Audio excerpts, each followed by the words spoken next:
So, after my Saints Row 2 review and all that, I finally had the chance to play Saints Row 1. And now, the Retrospecto is ready for review. Now, there's a lot of old school vibes here. So, yeah, let's get down to it.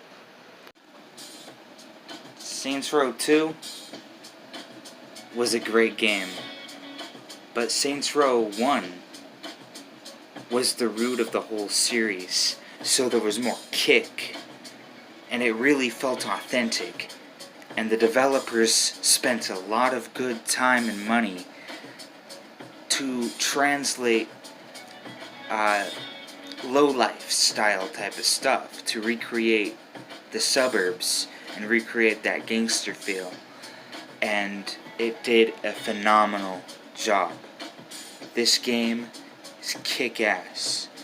Going after the Las Canales, which was the original gang, the first gang ever in Stillwater, that is pretty much a drug cartel for the Colombians. It felt kick-ass. It felt kick-ass. And I can kind of tell now, after playing Saints Row 1, how the series lost its edge, but how Saints Row 4 tried to make up for it. Especially with the King of Stillwater mission, which recreated the entire opening scene and the church from Saints Row 1. It kind of felt like they were trying to do something great. And now I can see that. Now I can see how every single side activity used to have a cutscene opening and have multiple different levels to it. Now they don't. Now they're kind of simplified. And I believe in Saints Row 2 there's only like 70 side activities. Saints Row the 3rd had like 200, Saints Row the 3rd had only like around 100 side activities, but Saints Row 2 had like over 250. And here is an original created soundtrack for Saints Row the 1st.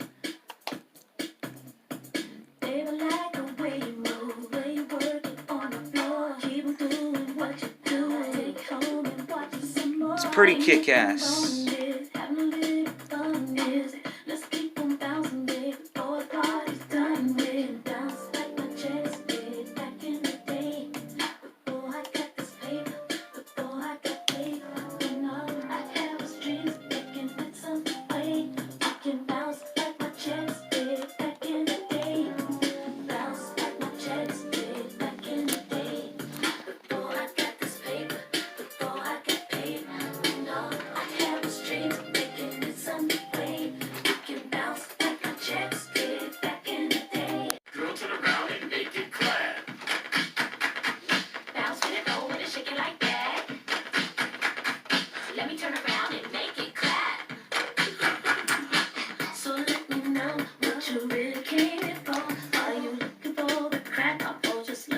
That it really does kind of sound like Michael Jackson. I'm sorry.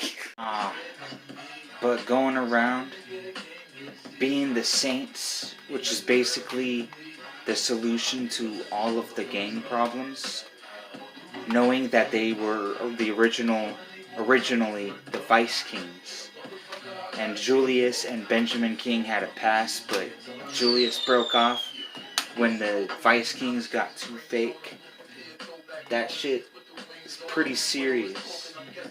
It was first the Las Canales, or no, it's not the Las Canales, it's Las Canales. First it was them, then it was the Vice Kings, and it was the Saints. And I don't actually remember where the West Side Rollers came up. But there was some authenticity that was kind of missing in the sequels when it came to that type of culture.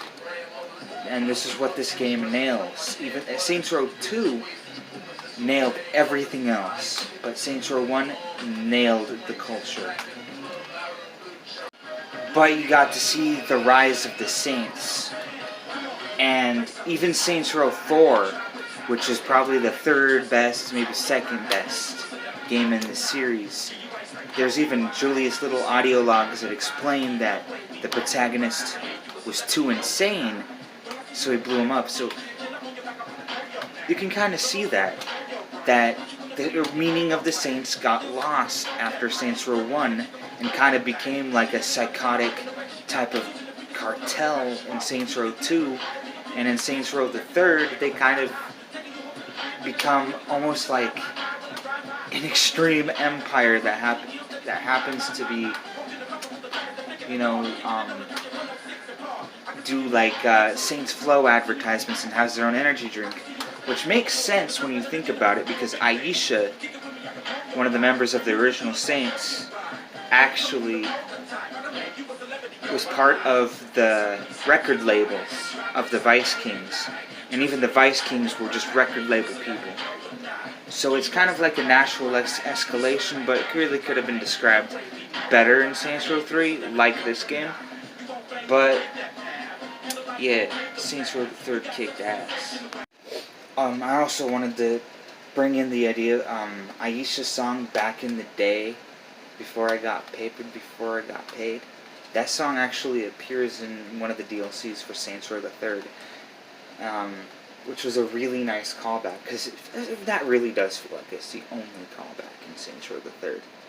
But Saints Row 4 was just a slideshow of callbacks, so the games are great again.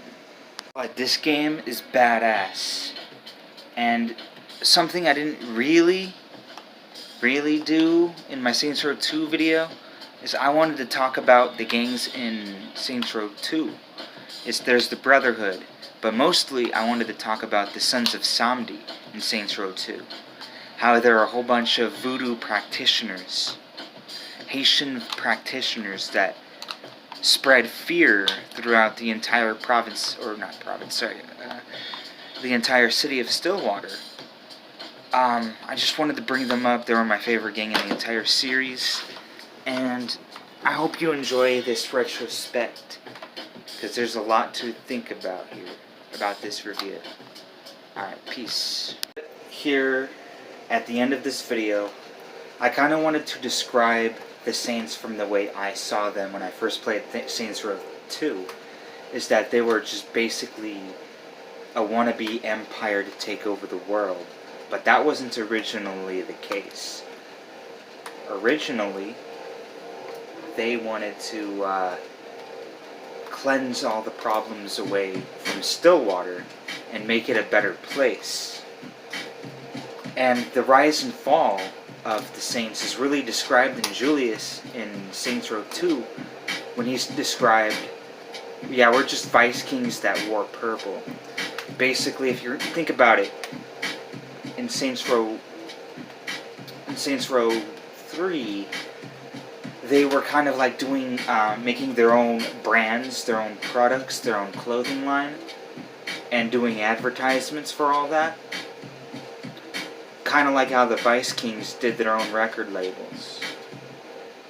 I wish this was described. I wish that was the Saints Row 3 we got, where we are basically just another Vice Kings now. And at the end, I wish they turned the Syndicate into like what the Saints were in Saints Row 2, like a legitimate empire that wants to remove all that fakeness. And it felt like it should have been, Saints Row 3 should have been a personal story about them trying to get back to their roots, especially after Johnny, what happened there on the plane. I don't know, there's so much lost potential in the third one that was kind of redeemed in the fourth, but another video, another day.